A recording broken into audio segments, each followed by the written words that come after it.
Hello friends, welcome back to my YouTube channel. आज हम बात करेंगे आपका जो आरआरसी ग्रुप डी है, इसमें जो आपके सभी जोन हैं और लगभग आपके 16 जोन हैं। तो इसमें आपका टोटल फॉर पीईटी के लिए कितना आपका कट ऑफ जाने वाला है, और उसके बाद देखिए आपका जो किस शिफ्ट में आपका एग्जाम हुआ था, और आपका फेज़ 1 से फेज़ 5 तक किस डेट को एग्जाम हुआ था। उसके बाद जितने भी जोन है उनकी वैकेंसी क्या, परस्यूट कॉम्पिटिशन क्या है, और उसके बाद जो आपके और भी जोन हैं, और आंसर की के बाद जो आपका रो मार्क्स बनना है, आपका नॉर्मलाइजेशन कितना बनना है, कह सकते हैं आपका परसेंटाइल नॉर्मलाइजेशन कितना बनना है, उस पे भी हम बात करेंगे। और 2018 में आपका जो वैकेंसी कितनी थी, उसके बाद एग्ज़ाम का लेवल कैसा था, और अटेंडेंस आपकी कितनी थी, तो इस पे भी हम पूरी आपसे बात करेंगे। देखिए, अगर हम वैकेंसी की बात करें तो आपकी ये देखिए टोटल वैकेंसी है, और टोटल की बात करें तो देखिए जनरल में आपकी जो टोटल वैकेंसी वो है 42,355। और उसके बाद देखिए एससी की बात करें तो एससी में इसकी वैकेंसी 15,559। और उसके बाद एसटी देखिए तो एसटी में जो आपकी वैकेंसी वो है 7,984। और देखिए ओबीसी की जो वैकेंसी वो आपकी है 27,378। और उसके बाद देखिए ईडब्ल्यूएस की बात करें तो आपकी टोटल वैकेंसी है 10,381। देखिए, अगर हम पूरी टोटल की बात करें तो आपकी जो टोटल वैकेंसी सभी कैटेगरी को इसमें जोड़ के तो लगभग आपकी कह सकते हैं 1,03,769 आपकी टोटल वैकेंसी, जितने भी आपके जोन हैं सभी में आपकी ये आपकी टोटल वैकेंसी है। फिर देखिए, अगर हम बात करें आपसे 2018 में, तो 2018 की देखिए जो आपकी वैकेंसी है वो है 2018 में आपकी 62,907 वैकेंसी। और उसके बाद फॉर्म कितने आए थे, तो लगभग आपका 1,60,00,000 के लगभग आपके इसमें फॉर्म आए थे। उसके बाद अटेंडेंस देखिए तो लगभग आपका 80 से 85% जो इसमें अटेंडेंस था वो आपका बनना था। देखिए, आपका जो एग्जाम हुआ था वो 2018 में हुआ था, और लगभग जब इसकी वैकेंसी आई तो आफ्टर 6 मंथ बाद इसका जो एग्जाम था वो आपका करा लिया गया था। तो इसलिए कैंडिडेट ने जो उनकी तैयारी थी, प्रिपरेशन थी, उन्होंने बहुत ही अच्छी की थी। और उसके आफ्टर 6 मंथ बाद जो आपकी वैकेंसी है उसके आफ्टर 6 मंथ बाद एग्जाम हुआ, तो लगभग कैंडिडेट का जो इसमें अटेंडेंस था वो आपका काफ़ी ज़्यादा था। और उसके बाद जो उनके आंसर की आई तो उसमें उनका स्कोर भी जो है फॉर पीईटी के लिए वो भी काफ़ी अच्छा बना। और उसके बाद लगभग कह सकते हैं कि जो आपका फाइनली रिजल्ट आया तो उनका सिलेक्शन भी आपका ज़्यादा अच्छा हुआ। और उसके बाद अगर हम एग्जाम लेवल की बात करें तो एग्जाम लेवल देखिए आपका इजी, मॉडरेट और डिफिकल्ट आपका आया था एग्जाम लेवल। और उसके बाद नॉर्मलाइजेशन देखें तो लगभग आपका 35+, यानी कि इससे भी थोड़ा ज़्यादा आपका नॉर्मलाइजेशन दिया गया था। क्योंकि उस टाइम भी देखिए जो आपका एग्जाम लेवल था वो आपका देखिए उसी बार आपका जो एग्जाम लेवल था वो हार्ड आ रहा था, मॉडरेट आ रहा था। तो उसी टाइम आपका लेवल था काफ़ी हाई था, क्योंकि डीपली क्वेश्चन भी थे, और काफ़ी आपके जो करंट के क्वेश्चन है वो भी आपको पूछे गए थे। लेकिन उसके बाद देखिए जो नॉर्मलाइजेशन हुआ तो लगभग आपका जितना भी नॉर्मलाइजेशन हुआ, कम से कम लगभग कैंडिडेट जितने भी हैं तो उनको 30+ ही कह सकते हैं नॉर्मलाइजेशन में ज़्यादातर कैंडिडेट को दिया गया था। फिर देखिए, अगर हम बात करें 2019 की, तो 2019 में देखिए इसका जो आपकी वैकेंसी है वो हो गई आपकी 1,03,769। उसके बाद फॉर्म की देखिए तो लगभग आपका 1 करोड़ कह सकते हैं 15 लाख इसमें आपका अप्लाई फॉर्म आया था। अटेंडेंस की बात करें तो लगभग आपका 40 से 45 जो आपका अटेंडेंस है वो हुआ। एग्जाम लेवल की बात करें तो लगभग आपका मॉडरेट टू डिफिकल्ट आपका एग्जाम लेवल आया। नॉर्मलाइजेशन की बात करें तो आपका परसेंटाइल नॉर्मलाइजेशन होगा, और उसके बाद देखिए जो लगभग आपका 30 से 35 नंबर तक आपको नॉर्मलाइजेशन में दिए जाएंगे। और देखिए जो आपका एग्जाम की जो वैकेंसी आई वो लगभग आपका देखिए 2019 में इसकी वैकेंसी आई, और उस टाइम आपका एग्जाम नहीं हुआ, और एग्जाम आपका डिले होते होते लगभग 3 इयर्स बाद आपका एग्जाम हुआ। और उसके बाद जो क्वेश्चन आया, जैसे करंट का आपका क्वेश्चन था वो लगभग आपका 2018, 19, 20 और इस टाइप के क्वेश्चन आपसे पूछे गए। तो उस हिसाब से अगर उस टाइम आपका एग्जाम होता तो लगभग वहाँ पे आपका जो क्वेश्चन आए थे वो हो सकता है आप अटेम्प्ट कर लेते, लेकिन आफ्टर 3 इयर्स बाद वो क्वेश्चन अगर आपसे पूछे जाए तो लगभग इस हिसाब से एग्जाम का जो लेवल होता है वो थोड़ा हाई हो जाता है। तो इसलिए और उसके बाद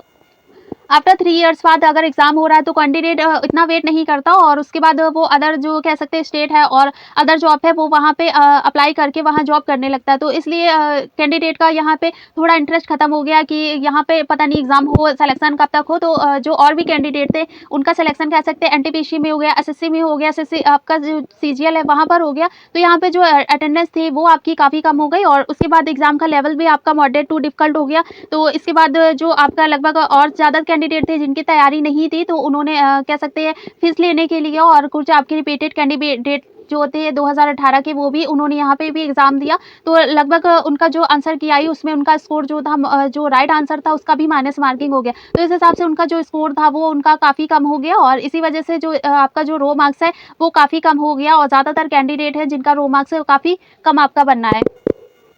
देखिए अगर हम फेज़ की बात करें तो आपका जो एग्ज़ाम है वो 5 फेज़ में हुआ था और फेज़ 1 देखिए तो आपका लगभग कितने कैंडिडेट बुलाया गया, तो लगभग आपका देखिए 68,184 कैंडिडेट को बुलाया गया और अटेम्प्ट एग्ज़ाम की बात करें तो लगभग आपका 33,572 कैंडिडेट ने एग्ज़ाम को अटेम्प्ट किया। अटेंडेंस की बात करें तो लगभग आपका 40.20 इसमें आपका अटेंडेंस बना। उसके बाद सेकंड फेज़ देखें तो सेकंड फेज़ में लगभग आपका देखिए 3,83,625 कैंडिडेट को बुलाया गया और उसके बाद देखिए लगभग 1,20,053 कैंडिडेट ने ही एग्जाम को अटेम्प्ट किया। अटेंडेंस देखिए तो लगभग 31.29 इसमें आपका जो अटेंडेंस है फेज़ 2 में हो गया और फेज़ 3 देखें तो आपका जो एग्जाम में आपका जो कैंडिडेट को बुलाया गया तो लगभग आपका 4,73,828 कैंडिडेट को बुलाया गया और अटेम्प्ट एग्जाम की बात करें तो लगभग आपका 1,54,802 कैंडिडेट ने एग्जाम को अटेम्प्ट किया। लेकिन उसके बाद भी देखिए अटेंडेंस आपकी काफ़ी कम हो गई, लगभग 32.67 इसमें आपका जो अटेंडेंस है वो हो गया। उसके बाद फेज़ 4 की बात करें, फेज़ 4 देखिए आपका जो कैंडिडेट को बुलाया गया तो लगभग आपका 45,106 कैंडिडेट को बुलाया गया और उसके बाद अटेम्प्ट एग्जाम की बात करें तो लगभग आपका 21,459 कैंडिडेट ने ही एग्जाम को अटेम्प्ट किया। अटेंडेंस की बात करें तो लगभग जो अटेंडेंस आपकी बन रही वो बन रही है आपकी 47.57%। उसके बाद फेज़ 5 की बात करें, फेज़ 5 देखिए आपका लगभग 25,103 कैंडिडेट को बुलाया गया और लगभग आपका देखिए अटेम्प्ट एग्जाम की बात करें तो लगभग 13,246 कैंडिडेट ने एग्जाम को अटेम्प्ट किया और अटेंडेंस की बात करें तो लगभग आपका 40.81 इसमें आपका अटेंडेंस बन गया। फिर देखिए हम बात करें इसमें आपका फेज़ 1 में एग्जाम कब हुआ, कितनी शिफ्ट में एग्जाम हुआ, तो देखिए फेज़ 1 में आपका जो एग्जाम हुआ आपका हुआ 17 से 25 अगस्त और ये लगभग आपका 18 शिफ्ट में एग्जाम आपका फेज़ 1 में कंप्लीट हुआ। उसके बाद देखिए अगर हम सेकंड फेज़ की बात करें तो सेकंड फेज़ में देखिए आपका 26 अगस्त से 18 सितंबर तक एग्जाम हुआ। फिर 23 जो शिफ्ट है 23 शिफ्ट में आपका एग्जाम जो है वो कंप्लीट हुआ। फिर उसके बाद देखिए अगर हम फेज़ 3 की बात करें तो 18 से 19 जो है फेज़ 3 में आपका 26 शिफ्ट में एग्जाम को कंप्लीट कराया गया और फेज़ 4 की बात करें तो लगभग आपका 19 सितंबर से 7 अक्टूबर तक आपका जो फेज़ 4 है वो आपका कंप्लीट हुआ और लगभग जो आपकी 26 शिफ्ट थी इसमें आपका एग्जाम कंप्लीट हुआ। फिर फेज़ 5 की बात करें तो फेज़ 5 में जो आपका एग्जाम हुआ लगभग आपका 6 से 11 अक्टूबर के बीच में और इसके बाद अगर शिफ्ट की बात करें लगभग आपका 6 जो शिफ्ट थी इसमें आपका एग्जाम जो है वो कंप्लीट कराया गया। फिर देखिए अगर हम बात करें एवरेज अटेम्प्ट क्वेश्चन की तो लगभग देखिए 7 से जो आपकी 60 से 75 क्वेश्चन थे, लगभग 14% कैंडिडेट ने इतना जो कह सकते हैं आपकी किसी भी शिफ्ट में हो, आपकी इजी शिफ्ट हो, मॉडरेट हो, लेकिन इसका अब देखिए हम एक एवरेज लेके चल रहे हैं तो एवरेज में देखिए 60 से जो 75 क्वेश्चन तक हैं लगभग 14% कैंडिडेट ने इसको अटेम्प्ट किया और उसके बाद देखिए 76 से 85 क्वेश्चन तक लगभग आपका कह सकते हैं 48% जो कैंडिडेट ने इसे अटेम्प्ट किया और उसके बाद देखिए 46 से 95 क्वेश्चन तक लगभग आपका 15% कैंडिडेट ने जो है वो अटेम्प्ट किया और फिर देखिए आपका जो 95 से ज़्यादा क्वेश्चन है लगभग 23%, यानी कि सबसे ज़्यादा जो अटेम्प्ट हुआ वो हुआ आपका 76 से आपका 85 प्लस क्वेश्चन और लगभग हर कैंडिडेट का यही एक मेन मोटिव था कि मेरा जो कह सकते हैं आपका जो एवरेज अटेम्प्ट क्वेश्चन है वो ज़्यादा से ज़्यादा हो, क्योंकि जो कह सकते हैं फाइनली जो आपका रिजल्ट आएगा उसमें आपका जो कह सकते हैं कट ऑफ वो कितना चला जाए इसका किसी पे भरोसा नहीं होता। इसलिए ज़्यादातर कैंडिडेट यही सोचते हैं कि हमारा जो एवरेज है वो ज़्यादातर हमारा क्वेश्चन का ज़्यादा ही अटेम्प्ट हो जाए। और देखिए आपके जो ये 95 है ये लगभग जो आपके 23 बनना है ये लगभग उन कैंडिडेट ने अटेम्प्ट किया जिनकी तैयारी बहुत ही ज़्यादा अच्छी थी और उनको लग रहा था कि मेरा माइनस मार्किंग नहीं होगा, लेकिन उसके बाद भी देखिए जितना कैंडिडेट थे जिन्होंने इतना आपका एवरेज अटेम्प्ट क्वेश्चन को कह सकते हैं अटेम्प्ट किया तो उनका जो स्कोर था माइनस मार्किंग में वो काफ़ी कम हो गया और जो जिस कैंडिडेट ने 70 प्लस अटेम्प्ट किया उसका अगर 70 प्लस राइट हो गया उसके बाद 90 जो 5 वाला था उसका आपका कह सकते हैं माइनस हो गया तो लगभग उसका माइनस मार्किंग में कट गया तो उसका प्लस होके ही 70 बन गया। तो लगभग जो 70 वाला था वो भी यहाँ पे सेफ हो गया, जिसने 95 अटेम्प्ट किया वो भी आके 70 वाले के बराबर हो गया।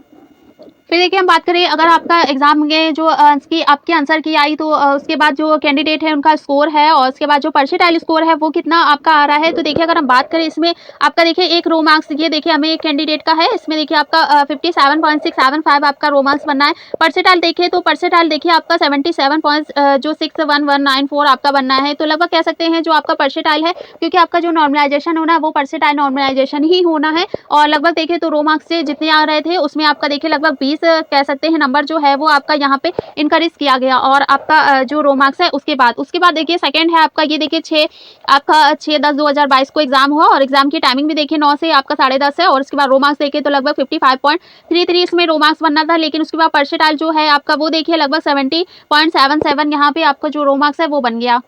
ये आपका देखिए परसेंटाइल स्कोर है वो आपका जो रो मार्क्स है उसके बाद परसेंटाइल नॉर्मलाइजेशन यहाँ पे आपका काफ़ी ज़्यादा हो गया।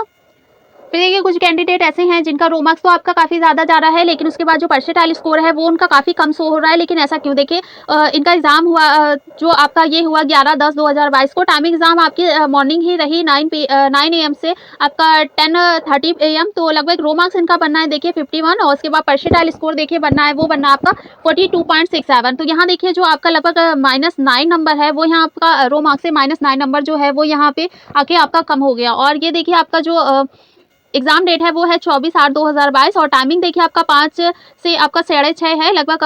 ये आपकी लास्ट शिफ्ट का है। और उसके बाद रो मार्क्स देखिए 68.670। उसके बाद परसेंटाइल जो है वो आपका है 90.77। तो लगभग जिसका भी आपका रो मार्क्स ज़्यादा दिखा रहा है और उसके बाद जो परसेंटाइल है वो आपका कम दिखा रहा है, तो उनको बिल्कुल घबराने की ज़रूरत नहीं है, क्योंकि इस पे देखिए हम पूरा भी डिपेंड नहीं हो सकते हैं। क्योंकि ये देखिए उसके जो रिज़ल्ट आएगा उसके बाद आपका बिल्कुल कह सकते हैं क्लियर हो जाएगा कि आपका जो नॉर्मलाइज़ेशन है, परसेंटाइल नॉर्मलाइज़ेशन है, वो कितना बनना है, आपका रो मार्क्स कितना है। तो देखिए इन सब पे आप ज़्यादा मत ध्यान दीजिए। फाइनल सिलेक्शन है, जिनका भी आपका रो मार्क्स ज़्यादा है उनका फाइनल सिलेक्शन होने के पूरे चांसेस। देखिए उसके बाद आता है हमारा ये आपका फेज़ 1 में आपका टेम जो क्वेश्चन रहा, यानी कि शिफ्ट वाइज तो नहीं, लेकिन हम फेज़ वाइज आपको डाटा दे सकते हैं। तो फेज़ वाइज देखिए फेज़ 1 में जो आपका अटेंडेंस था ये आपका था 40.20%, और इस हिसाब से जो एवरेज अटेम्प्ट क्वेश्चन रहा ये रहा आपका 64 से आपका 67 क्वेश्चन। उसके बाद फेज़ 2 की बात करें तो देखिए इसका अटेंडेंस आपका रहा 31.29%। तो इस हिसाब से इसका जो एवरेज अटेम्प्ट क्वेश्चन रहा ये रहा आपका 66 से आपका 70 क्वेश्चन। और उसके बाद अगर हम फेज़ 3 की बात करें तो फेज़ 3 में आपका जो अटेंडेंस रहा ये लगभग आपका रहा 32.67, और इस हिसाब से जो एवरेज अटेम्प्ट क्वेश्चन बना आपका बना 66 से आपका 72 क्वेश्चन। इसके बाद अगर हम देखें फेज़ 4 का, तो फेज़ 4 में देखिए आपका अटेंडेंस था लगभग 47.57%। तो इस हिसाब से इसका एवरेज अटेम्प्ट क्वेश्चन बना आपका 69 टू आपका 74 क्वेश्चन। फिर उसके बाद देखिए हमारा आता है फेज़ 5, और फेज़ 5 की बात करें तो इसमें अटेंडेंस थी आपकी लगभग 40.81%। तो इसके बाद जो आपका एवरेज अटेम्प्ट क्वेश्चन बना लगभग आपका 70 से आपका 75 कह सकते हैं आपका एवरेज अटेम्प्ट क्वेश्चन बना। क्योंकि जो कैंडिडेट थे देखिए आपका फेज़ 1 में जो एग्जाम दे लिए तो उनको ये पता चल गया कि एग्जाम का लेवल कैसा आता है। फेज़ 2 के बाद जो कैंडिडेट थे उनको ये पता चल गया कि फेज़ 1 में कैसा एग्जाम है। फिर फेज़ 3 का जो कैंडिडेट एग्जाम देने गए तो उनको ये भी पता चल गया फेज़ 1 में और फेज़ 2 में एग्जाम कैसा था। लेकिन सबसे ज्यादा जो बेनिफिट हुआ वो हुआ एग्जाम आपका ये जो फेज़ 5 है, इसमें आप सबसे ज्यादा कैंडिडेट को बेनिफिट हो गया, क्योंकि उनको चारों फेज का ये पता चल गया कि क्वेश्चन कैसे आ रहे हैं, एग्जाम का लेवल कैसा आ रहा है, और जो किस प्रकार के क्वेश्चन पूछे जा रहे हैं। तो उनको पूरा मतलब एक कह सकते हैं पूरा डिटेल पता चल गया। तो इसलिए जो आपका फेज़ 4 था तो सबसे ज़्यादा इसमें आपका जो कैंडिडेट थे उन्होंने क्वेश्चन को अटेम्प्ट किया। लगभग आपका 70 से 75 क्वेश्चन उनका अटेम्प्ट रहा, और सबसे ज़्यादा कह सकते हैं जो रो मार्क्स था आपका ये आपका फेज़ 5 में ही सबसे अच्छा रो मार्क्स बना। जो आपका एग्जाम हो गया, इस एग्जाम के बाद आपका अटेंडेंस कितना था, उसके बाद देखिए आपका ये भी पता हो गया कि जो कैंडिडेट थे उन्होंने कितना आपका क्वेश्चन अटेम्प्ट किया। तो उसके बाद देखिए आपकी आंसर की भी आ गई। तो आंसर की के अंदाज से जो आपका रो मार्क्स है, सबसे ज्यादा जो कैंडिडेट है उनका रो मार्क्स कितना बनना है, तो सबसे ज्यादा हम बता सकते हैं कि आपका जो 50 से जो आपका 55 ये जो आपका रो मार्क्स है, सबसे ज्यादा कैंडिडेट इसी में आपके स्कोर आपका रिस्पांस हमें मिल रहा है, ये मिलना हमें 49%। और इसके बाद देखिए आपका 55 से 60 जो आपका रो मार्क्स है, ये लगभग 16% ऐसे कैंडिडेट हैं जिनका आपका 55 से 60 तक आपका रो मार्क्स बनना है। उसके बाद देखिए अगर हम बात करें आपका ये आपका 60 से 65, तो 13% ऐसे कैंडिडेट हैं जिनका आपका 60 से 65 के बीच आपका रो मार्क्स बनना है। फिर आपका आता है देखिए 65 से 70, तो लगभग 8% ऐसे कैंडिडेट हैं जिनका इतना रो मार्क्स बनना है। फिर 70 से 75 की बात करें तो आपका लगभग 14% ऐसे कैंडिडेट हैं जिनका रो मार्क्स 70 से 75 बनना। लेकिन हम ये के चलते हैं कि एवरेज ही हम लेके चलते हैं, लगभग आधे ऐसे कैंडिडेट हैं जिनका रो मार्क्स आपका 50 से 55 के बीच बनना है। फिर देखिए आता है आपका ये आपके आ गए हैं सारे जोन, और यहाँ देखिए हमने इसको 3 कैटेगरी में डिवाइड कर दिया है। आपका लो कट ऑफ, उसके बाद हाई कट ऑफ, फिर आपका आएगा एवरेज कट ऑफ। यानी कि लो कट ऑफ में देखिए आ जाएगा आपका चेन्नई, मुंबई, सिकंदराबाद, हुबली और मुंबई जोन। उसके बाद देखिए आपका हाई में आ जाएगा न्यू दिल्ली, इलाहाबाद, जयपुर, हाजीपुर और बिलासपुर।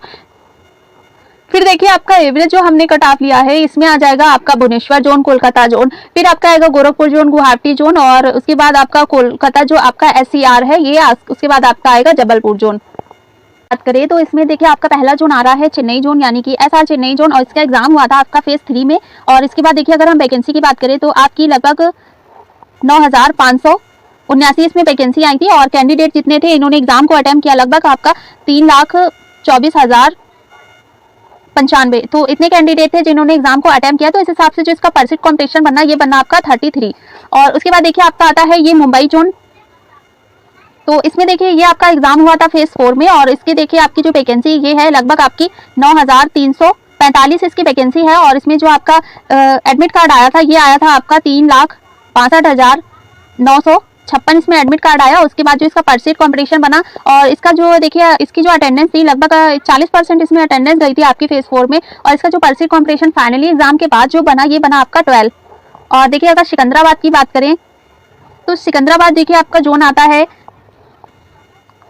फिर देखिए आता है आपका सिकंदराबाद, तो इसका एग्जाम हुआ था आपका फेज 1 में। और फेज 1 की इसकी वैकेंसी की बात करें तो लगभग इसमें देखिए आपका 9328 इसमें वैकेंसी थी। और इसमें जो कैंडिडेट थे जिन्होंने एग्जाम को अटेम्प्ट किया, तो लगभग आपका 37,312 इसमें जो आपके कैंडिडेट थे जिन्होंने एग्जाम अटेम्प्ट किया। इसके बाद जो इसकी अटेंडेंस थी ये आपकी थी लगभग आपका 40%। और उसके बाद देखिए आता है आपका हुबली जोन। तो हुबली जोन की बात करें तो देखिए हुबली जोन का एग्जाम हुआ था आपका फेज 5 में। और उसके बाद आपका जो वैकेंसी है ये लगभग है आपकी 7167। और एग्जाम जो अटेम्प्ट किया कैंडिडेट ने, यानी कि जो इनका एडमिट कार्ड आया, तो वो आया लगभग आपका 5,36,226। और उसके बाद जो परसेंट कॉम्पिटिशन बना, ये बना आपका 74। फिर आपका जो अगला आता है WR मुंबई जोन।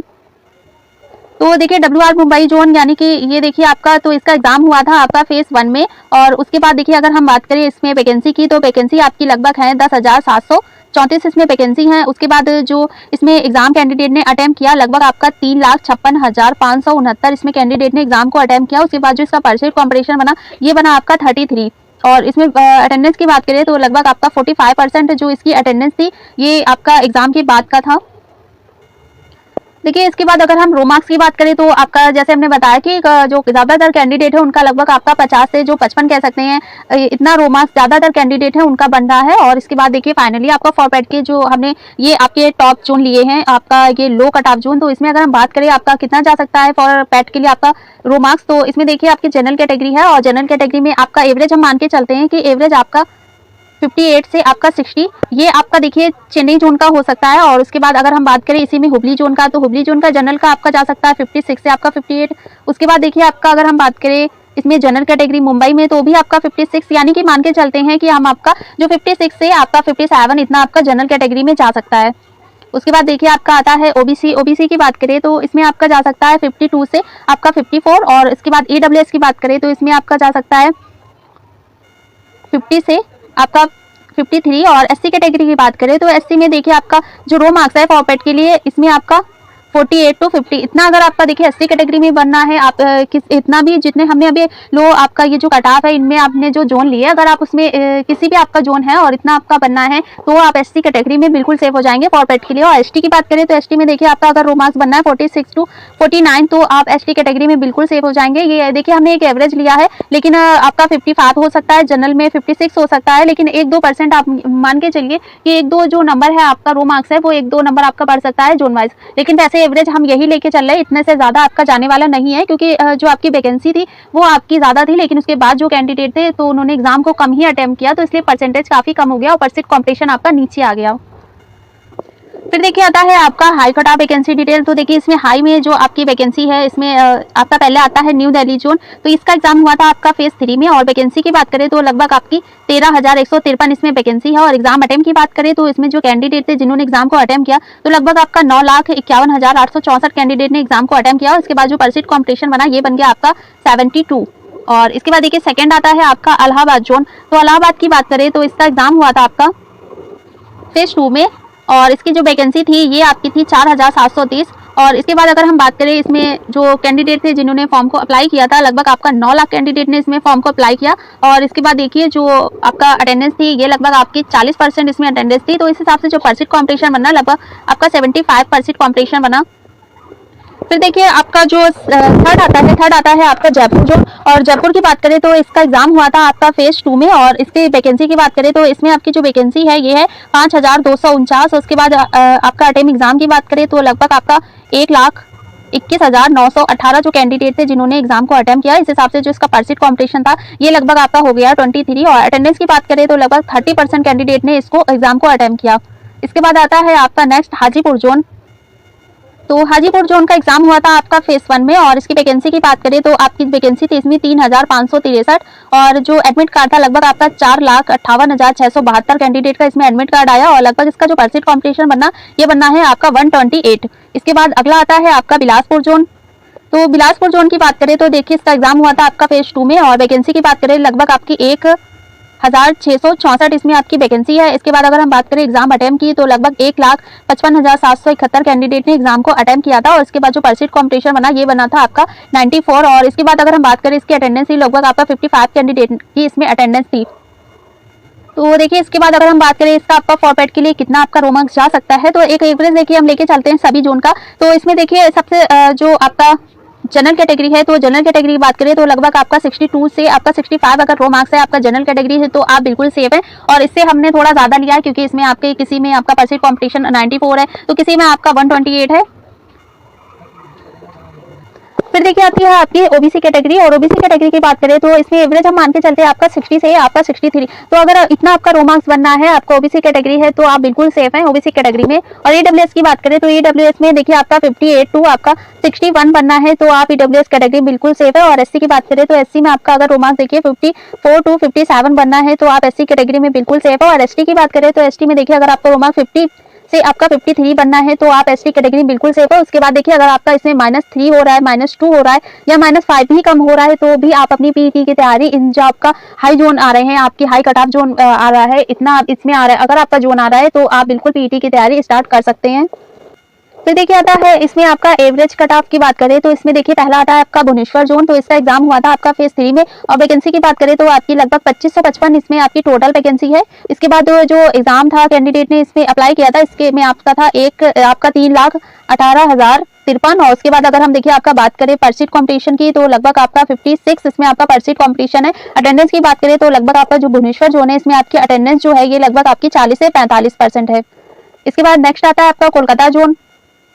तो इसमें आपका फेज की बात करें तो इसका एग्जाम हुआ था आपका फेज 4 में, और वैकेंसी की बात करें तो इसकी जो वैकेंसी है टोटल वो है 10,873 इसकी टोटल वैकेंसी है। और इसके बाद अटेम्प्ट एग्जाम की बात करें तो आपका लगभग 4,19,285 इसमें कैंडिडेट ने एग्जाम को अटेम्प्ट किया, और लगभग इसका जो परसीट कॉम्पिटिशन बनना ये आपका 38 बनना, क्योंकि एग्जाम की जो अटेंडेंस थी ये आपका था 45% इसमें जो आपकी अटेंडेंस थी। और ये 2018 की बात करें तो सबसे ज्यादा जो आपका 2018 में सबसे ज्यादा इसका कट ऑफ आपका गया था, लगभग 80% ये आपका 80 इसमें स्कोर आपका फॉर डीवी के लिए 2018 में इसका कट ऑफ गया था। और इसके बाद नेक्स्ट आता है आपका गोरखपुर जोन।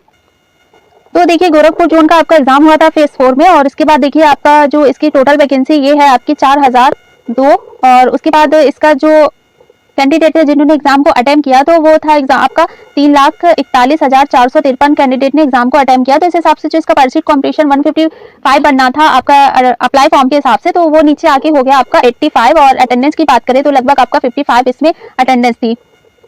फिर देखिए आपका आता है एससीआर कोलकाता जोन, यानी कि आपका देखिए 2018 में इसकी वैकेंसी का नेम था आपका रांची जोन, लेकिन 2019 की जो आपकी वैकेंसी आई ये हो गई आपकी एससीआर कोलकाता जोन। तो वैकेंसी की बात करें तो देखिए इसकी जो टोटल वैकेंसी है आपकी एससीआर कोलकाता जोन की ये है आपकी 4,914। इसके बाद अगर हम बात करें देखिए इसमें एग्जाम को एडमिट कार्ड की, तो इसमें जो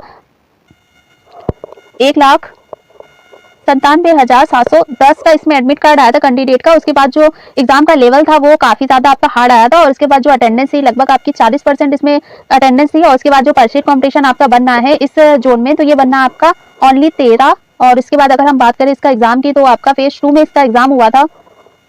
फिर देखिए आता है आपका जबलपुर जोन। तो इसका एग्जाम की बात करें तो इसका एग्जाम हुआ था आपका फेज 2 में, और इसकी वैकेंसी की बात करें तो इसकी जो टोटल वैकेंसी आपकी है 4,019। और इसके बाद जो अटेम्प्ट आपके एग्जाम की बात करें तो आपका लगभग 3,17,153 जो कैंडिडेट थे इन्होंने एग्जाम को अटेम्प्ट किया। तो इस हिसाब से जो इसका परसीट कॉम्पिटिशन बनना ये बनना आपका 26। और इसमें ज्यादातर कैंडिडेट ने एग्जाम को अटेम्प्ट किया, लगभग 60% कैंडिडेट ने एग्जाम को अटेम्प्ट किया। और जो आपका 2018 में इसका जो वैकेंसी आई थी इसका नाम था आपका पहले भोपाल जोन, और 2019 की जो वैकेंसी आई तो इसका नाम हुआ आपका जबलपुर जोन।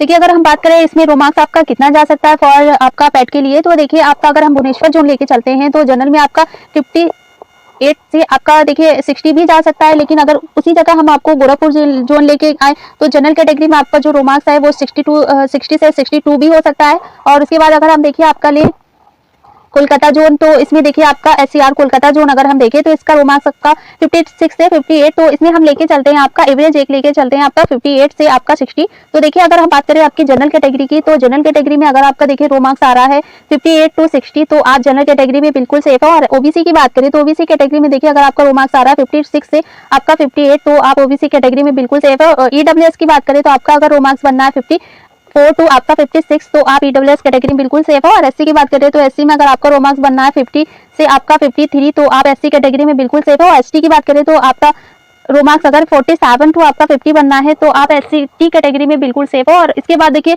आपका जो एक्स सर्विसमैन आता है और जो आपका ईडब्ल्यूएस आता है, उसके बाद सीसीए का आता है, तो उसकी अगर हम बात करें तो देखिए आपका एक्स सर्विसमैन में सभी कैटेगरी के अगर हम लेके चले तो देखिए आपका जो एक्स सर्विसमैन है इसमें आपका 40 से 42 रोमार्क्स हो सकता है। उसके बाद देखिए अगर पीडब्ल्यूडी आपकी कैटेगरी है तो इसमें आपका 36 टू 40 आपका रोमार्क्स अगर आ रहा है तो आप बिल्कुल पीडब्ल्यूडी कैटेगरी में सेफ है। और सीसीए की बात करें तो सीसीए में अगर आपका रोमार्क्स 35 से आपका 40 बनना है तो आप सीसीए कैटेगरी में बिल्कुल सेफ हो। और सभी आपके कह सकते हैं किसी भी जोन में हो, आपका एक्स सर्विसमैन, पीडब्ल्यूडी और सीसीए में इससे ज्यादा आपका जाने वाला नहीं है। पूरी आपकी कैटेगरी जो होगी उसमें इतना ही एवरेज आएगा। आप सभी हम जोन की बात कर रहे हैं तो इससे ज्यादा आपका रोमार्क्स जाने के नहीं है। आपको लगता है कि आपका जो लो कट ऑफ हमने बनाया उसके बाद आपका हाई आया, उसके बाद एवरेज आया, तो इसमें जो आपका जो हमने आपका डीवी फॉर पीईटी के लिए आपका जो कट ऑफ दिया, क्योंकि डीवी का आपका कट ऑफ जो है वो नॉर्मलाइजेशन के बाद बनेगा, तो उसके लिए हम इसका डाटा आपको बाद में देंगे। लेकिन पहले ये जो हमने आपका रोमार्क्स बताया तो ये आपका फॉर पीईटी के लिए है। और इतना ही अगर आपको लगता है कि हाँ मेरा पीईटी में इतना रोमार्क्स बनना है और तो आप अपनी तैयारी बिल्कुल स्टार्ट कर सकते हैं। आपका किसी भी जोन में हो, लेकिन अगर आपका 60 प्लस आ रहा है, 55 प्लस आ रहा है, तो बिल्कुल आप पीईटी की तैयारी किसी भी जोन से हो आप स्टार्ट कर सकते हैं। तो चैनल पर नए हो तो चैनल को सब्सक्राइब करिएगा और कमेंट करके बताइएगा कि आपका रोमार्क्स है कितना बनना है और आपका एग्जाम डेट आपका जो एग्जाम हुआ था वो किस डेट को हुआ था, आपका और जो जोन है उसका एग्जाम किस फेस में हुआ था।